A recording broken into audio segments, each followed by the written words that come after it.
20-тите средби под јаворите во чест на Видео Подгорец. Настани кои што последните неколку години ја разбудија струмичката јавност и се поголем акцент се става на она кое што младите навистина треба да го научат за големиот македонски деец. На оваа тема за средба под јаворите, оваа литературна манифестација, зборувам со професор доктор Ана Рингачева, односно Ана Витанова Рингачева, професорке, како што и најавив. Оваа година не се 20-тите некако јубилејни средби под јаворите. Нешто повеќе за оваа литературна манифестација повторно заживеа во Струмица заедно со граѓаните. Така, оваа година се случуваат 20-тите поред средби под јаворите, манифестација која што далечната веќе 2002 година ќе на идеја на големиот писател и пријател на Видое Подгорец, нашиот роднокреен автор Киро Донев, почнува да живее најпрво во селото Колешино, кое што е родното место на Видое Подгорец, а последните години на релација Струмица-Колешино. Годинава решивме повторно да се вратиме на нашите стари навики, така да кажам, да ја направиме манифестацијата со присуство на деца, наставници, така како што всушност е и замислена уште од самиот почеток.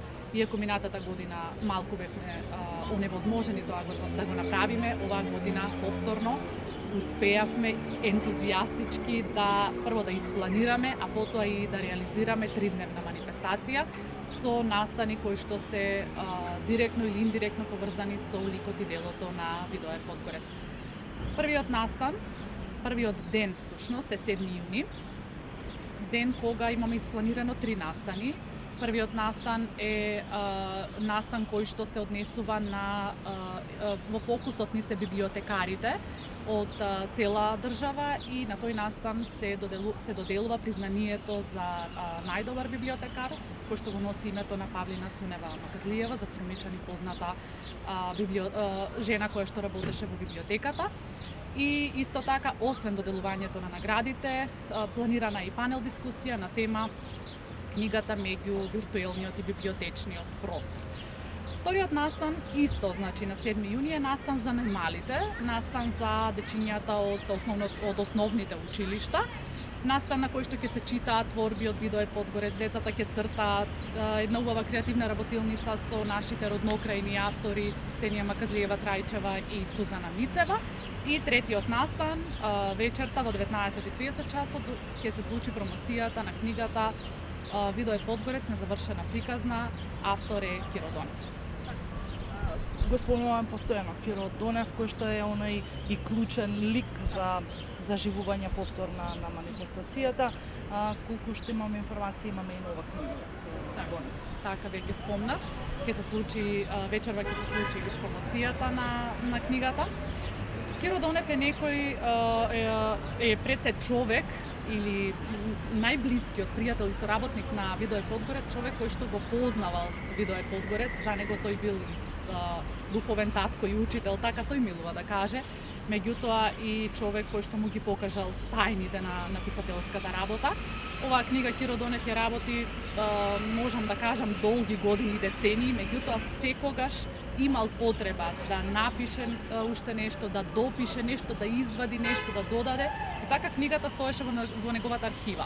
Меѓутоа собравме доволно материјал од неговата пребогата архива, преубави фотографии, спомени, посвети што му ги пишувал Видое Подгорец, за да на едно место се стават и книгата да излезе, се разбира во издание на Сдруженијето на граѓани средби под јаворите Видое Подгорец. Затоа ми се чини Киро ја нарече незавршена приказна, бидејќи приказната за Видое Подгорец трае и ми се чини ќе трае заради тоа што тој живее во неговото дело. Професорке, кажете ми колку делата на Видео Подгорец се присутни помеѓу помладата генерација, осмолетката, па дури и во средно образование, бидејќи навистина има богато литературна позадина позади него. Ќе го цитирам Киро Донев, тој вели: Видое Подгорец е нашиот македонски Балзак. Се разбира, метафората ја прави во однос на делата, на бројот на делата што ги има оставено Видое Подгорец. Тоа се над 108 напишани книги, поезија за деца, проза, гатанки, меѓутоа тој има и книги кои што се посветени на возрастните, се разбира.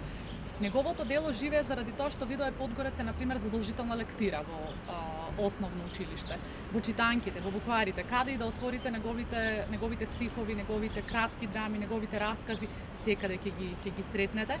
Сушност таа била и неговата мисија која што го водела во животот, дека се е минливо, човекот е, нели, треба да се помириме дека минливоста е во нашата природа, така сме создадени, меѓутоа тоа што ќе остане по нас е нашето дело и навистина ние денеска го славиме, велиме ликот и делото, меѓутоа преку делото живее и неговиот лик.